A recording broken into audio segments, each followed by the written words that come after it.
Earlier in the course, I told you about the benefits of object-oriented programming. Now, over the next few lectures, I'm going to show you these benefits in action. So we're going to start off by writing some code using the procedural paradigm. This is the paradigm that we had before object orientation, and it's based on procedure or function calls. So I'm going to write some code using the procedural paradigm. I'm going to talk about the problems with this code, and then over the next few lectures, we're going to apply object-oriented programming techniques and make this code object-oriented. So you will see the benefits in action. So let's say we're going to write a program to calculate the wage of our employees. Let's declare three variables. Base salary, we'll set this to 50,000. Let's declare another variable called extra hours. Now for simplicity, I'm declaring all these variables as integers, so we don't have to worry about the optimum data type for each variable, okay? Now we set this to 10, and one last variable called hourly rate. We set this to 20. All right, now let's implement a method for calculating the wage of an employee. So after our main method, we're going to declare another method. Now our main method is declared as static. We're going to talk about static methods later in this section. For now, all I want you to know is that because the main method is declared as static, we need to declare this other method as static, so we can easily call it in the main method. So public static, we want to return an integer, and we want to call this calculate wage. Now let's add the parameters in this method. So we need base salary, as well as extra hours, and finally hourly rate. And here we add the braces. Inside this method, we want to return the base salary plus extra hours times hourly rate. I think that's pretty straightforward. I really don't need to explain this. So here we have a method for calculating the wage. Now back to our main method. After we declare these variables, we're going to call this method, pass our variables. So base salary, extra hours, and hourly rate.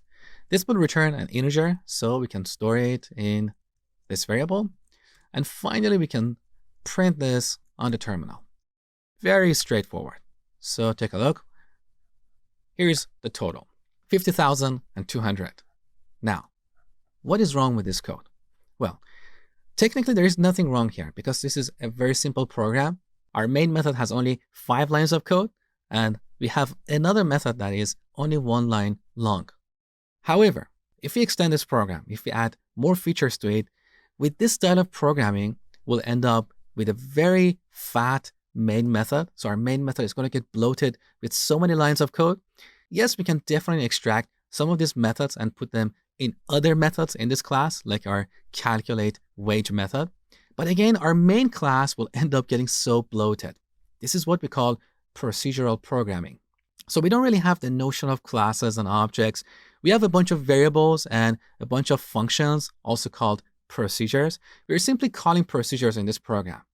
Now, let me tell you something interesting. I've seen a lot of developers, a lot of Java developers, who write code like this, and they assume they're doing object-oriented programming because Java is an object-oriented programming language. So just because they use the main class or declare a few other classes, they assume they're doing object-oriented programming. But that's not true. Just because you're using classes and objects in your programs doesn't mean you're doing object-oriented programming. Object-oriented programming is way more than using classes and objects. It has a lot of techniques that I'm going to show you throughout this course. So this is what we call procedural programming, even though we're writing this code inside of a class. Here's one of the symptoms of code written in procedural style. You will end up with methods that have so many parameters. Now, in this case, this method is not too bad. Here we only have 3 parameters. But I've seen developers who have functions or methods with 5 or even 10 parameters, sometimes even more. If you have methods like that, that's a definite symptom that you are not doing object-oriented programming. So if you're constantly calling methods and passing so many arguments, that means you're doing procedural programming. So back to the problems with the procedural code. When we code like this, we'll end up with really fat methods or fat classes. Programs written this way are very hard to maintain. If something goes wrong, you have to go all over the place, look at so much code, and figure out what you need to change. And as soon as you change something, so many things break. You will create other bugs in your programs. Another problem with code like this is lack of reusability. So you will end up with so many functions or methods all over the place. And if you want to reuse them in other programs, you have to go copy some code from here, some code from there, and then you cannot put them together because their parameters or arguments are different. It's just so messy. This is what we call spaghetti code, code that looks like spaghetti. Everything is interconnected with each other. It's really hard to change programs like this. So over the next few lectures, we're going to refactor this code, which means we're going to change its structure and make it object-oriented. So I will see you next.